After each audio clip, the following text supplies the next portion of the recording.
नया साल नया बजट। 2017-18 का बजट है खास। वित्त एवं रेल बजट एक साथ। सुधार या राजनीति, नई शुरुआत की उम्मीद। संसद का शीतकालीन सत्र तो हंगामे की नजर चढ़ गया। आज से शुरू हो रहा बजट सत्र कैसा होगा, इसके संकेत भी मिलने लगे हैं। सोमवार को ऑल पार्टी मीटिंग के परिणाम सत्ताधारी एनडीए के लिए बहुत उत्साहवर्धक नहीं कहे जा सकते। नोटबंदी के शुरुआती दिनों की समस्या के बाद अब हालात धीरे धीरे नॉर्मल होते दिख रहे हैं, लेकिन कांग्रेस इसके औचित्य को लेकर अब भी सवाल खड़ा कर रही है। First they talked about demonetization. Now they are saying remonetization. Why did you do this? 15,44,000 crore worth of money was demonetized. Every rupee has come back to the Reserve Bank. And you are now remonetizing. Why are you doing this?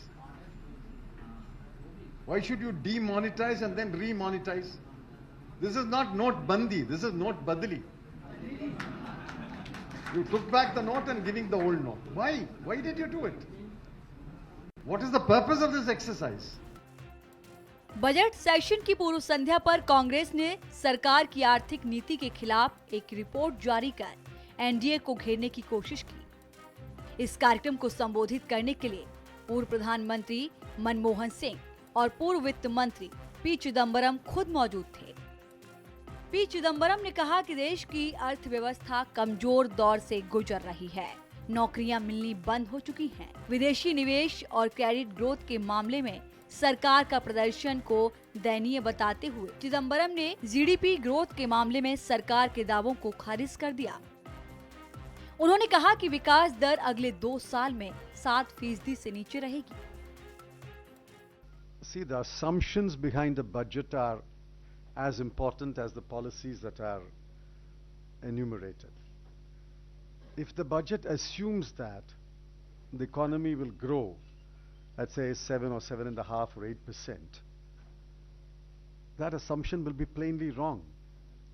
Going forward, we do not see the economy growing at more than 6.5% over 2017-18 and 18-19.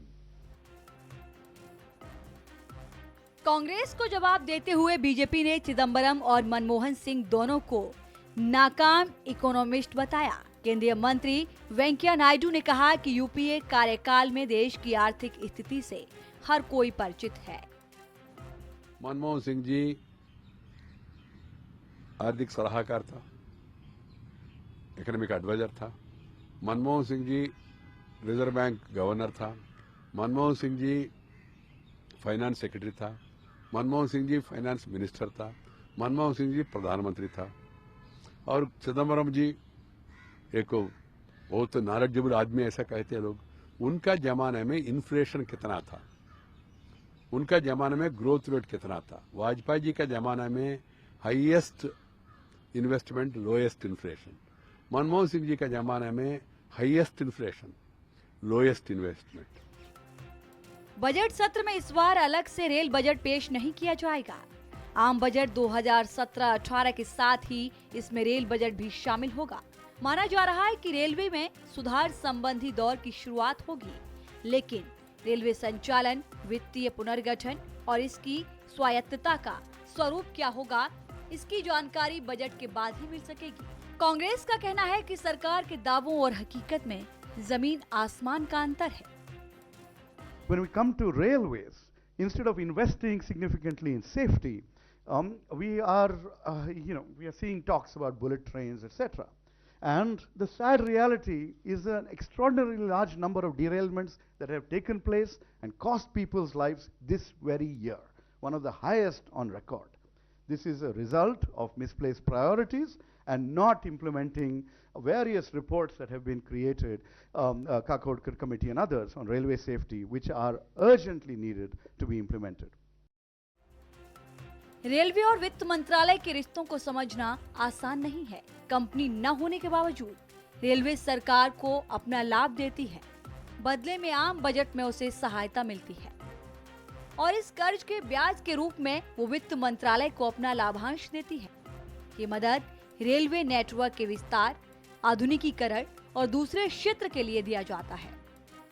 Railway अपनी विभिन्न कंपनियों के जरिए सरकार से कर्ज लेती है और इसी आधार पर रेलवे बजट में भी अपना फेयर शेयर तलाशेगी। उम्मीद की जानी चाहिए कि जेटली के बजट से लगी लोगों की आशाएं पूरी हों। Bureau report, Lucknow.